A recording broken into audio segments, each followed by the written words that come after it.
Hey guys, just a quick side note before this video starts. I'm well aware that for whatever reason my camera keeps moving in and out of focus throughout this video. I'm sure it's really annoying and I apologize about that, but I didn't know what was happening until after I recorded it. Just a little side note, I'm going to try to figure out what's wrong with it so the next video isn't going to be like this. Well, could have been worse, I suppose.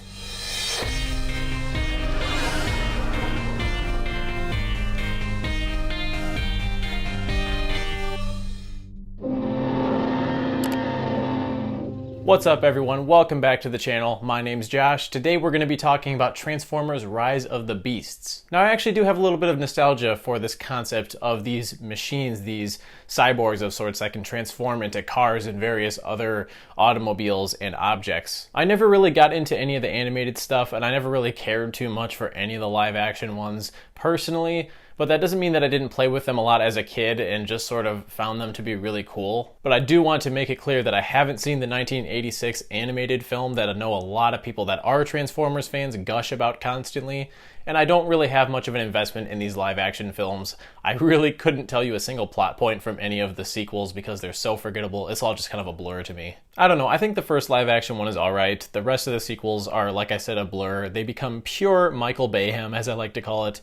Action and explosion overload that more than outstays its welcome, accompanied by shitty human characters played by shitty actors. Sorry to all of the Wahlberg and LaBeouf fans out there. And we get incomprehensible storylines that are dragged out to an astronomical level with crass humor and just an absolute dumpster fire when it comes to actual screenwriting. Bumblebee as a spin-off was a standout for sure because it had more bearable characters, a movie that actually felt like it had heart. It didn't just exist to sell us toys and show people explosions for 2 hours. And technically this is a sequel to Bumblebee and a prequel to the other Transformers live action films because it takes place in 1994. It's directed by Steven Caple Jr., who is the director of Creed 2.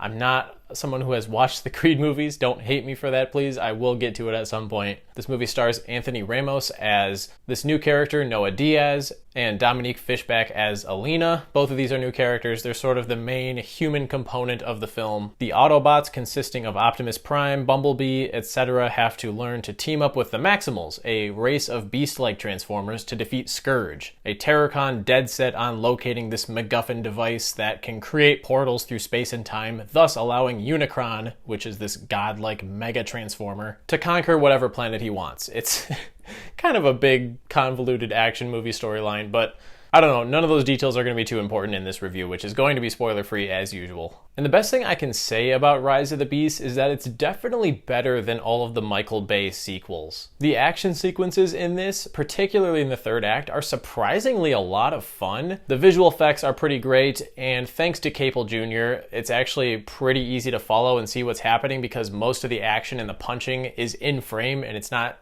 poorly directed like a lot of the Bay ones are. Peter Cullen as the voice of Optimus Prime will never not be fun to listen to. He's just really good at delivering those big, bombastic, over-the-top, matter-of-fact trailer lines. But that's cool, as sort of the leader of the Autobots, that's what I expect from him, and he's really cool in this movie. There are a lot of new Transformers in the film that are pretty cool as well. Pete Davidson voices this character Mirage, who can sort of create these hologram doppelgangers of himself, which was really cool, and I think Pete Davidson, surprisingly, brings a lot of charisma to the character, and I really enjoyed it. Peter Dinklage as Scourge is pretty awesome. He's very intimidating. He's just one of those villains that has a really strong screen presence and intimidating presence. And I will reiterate that the visual effects are surprisingly strong, especially when they focus on him. Just the details that went into some of these characters are really good. As for the human characters, as usual, they're not great, but here I feel like there was at least an attempt to make them likable and to give them some depth and reason to be in the film other than the fact that the audience needs somebody human to be on screen in order to contextualize everything that's happening. At the heart of this movie, they try to do this thing with Anthony Ramos's character and his younger brother. That didn't really work for me. I don't feel that it needed to be in the movie. At first, I found his brother to be really annoying and not very well acted, and I was like, oh no, they're gonna have this kid follow him around through the whole movie. Thankfully, they don't go that route. Elena is the other main sort of human protagonist. She is a researcher at the museum where they house this MacGuffin key device. I don't know, quite frankly, I just didn't feel that she had much of a purpose in the movie beyond that and her background in archaeology and stuff like that. She didn't really add much else to the story, and quite frankly, I found her a bit annoying at times. Also, there's this weird situation with her character where when she discovers that these essentially alien robots from other planets exist, and she isn't very fazed by it. I'm just shocked that really a lot of the characters in this movie have such bizarrely subtle reactions to discovering that these giant robots from other planets exist and are on Earth. Noah's reaction is what I would expect. He freaks out at first. It's actually kind of funny when the car that he's in, the Porsche, starts driving on its own, and then we find out that this is Mirage. And he flips out. He's like, why the hell is the car driving itself? Why is it talking to me? That's what I would expect a human reaction to be to something like this. A lot of the other characters just don't have much of a reaction to it. Again, I just want to reiterate that I think while they at least attempted to do something with the human characters here, I think they dragged down the story in a Transformers movie. They just don't need to be there. In the writing department as a whole, this movie just really suffers. A lot of the dialogue is painfully bad. The humor is pretty awful. I really didn't find myself laughing at any of the jokes in this movie, although some of the audience members around me were eating it up. So maybe it's more of a sort of subjective thing. Let's talk about the Maximals for a second here, because they're sort of the selling point of this movie. It's called Rise of the Beasts after all. I don't know why they titled this movie Rise of the Beasts, because the Maximals really have a very small involvement in the plot until around halfway through, and the only one that gets significant screen time, if I'm being honest, is Michelle Yeoh's character, Airazor, who was really cool, granted. Most of the other Maximals don't really show up until towards the end of the movie, and they're really just there for that final battle and to sell the toys. Kind of disappointing. I mean, Optimus Primal is voiced by Ron Perlman, who is a great actor, and I somehow didn't pick up on that until after watching the film.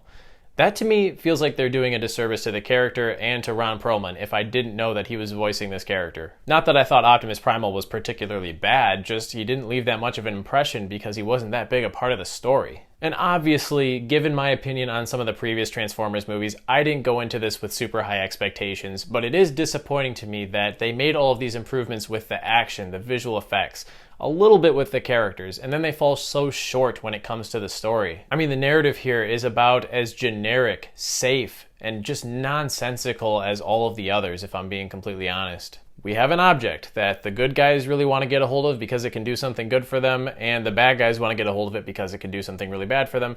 And this object sort of drives the story more so than the characters do. Humans and Transformers have to set aside their differences and fight together in order to defeat the greater enemy. It's just, we've seen this done however many times there's been Transformers movies at this point. And going back to the human characters, the reasons that they come up with to keep these people in the action without just getting instantly obliterated by the machines just come out of nowhere. Optimus Prime really just pulls some random convoluted reason right out of his ass anytime the plot needs it. And I don't expect Shakespeare from this or anything. Just give me something that I haven't seen a million times before. Give me something that I didn't see coming, and there were just very few instances in this movie where something happened unexpectedly. In the end, if you're a fan of the live action Transformers stuff, I am happy to report to you that I enjoyed this one more than most of the others.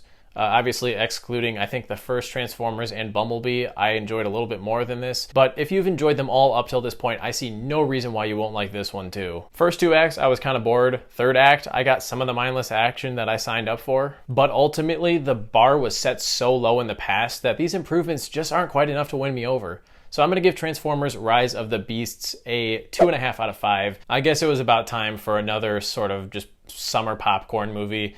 And I didn't hate this. I really didn't. I just didn't think it was particularly good either. So there you have it, guys. My thoughts on Transformers Rise of the Beast. Be sure to let me know down in the comments what you think of the movie. Is it towards the top of the hierarchy of Transformers live action content, or is it just another formulaic entry into a tired and dead franchise? As always, be sure to hit that like button and subscribe if you want to see more videos and reviews like this, and I will catch you guys in the next one. Thanks for tuning in.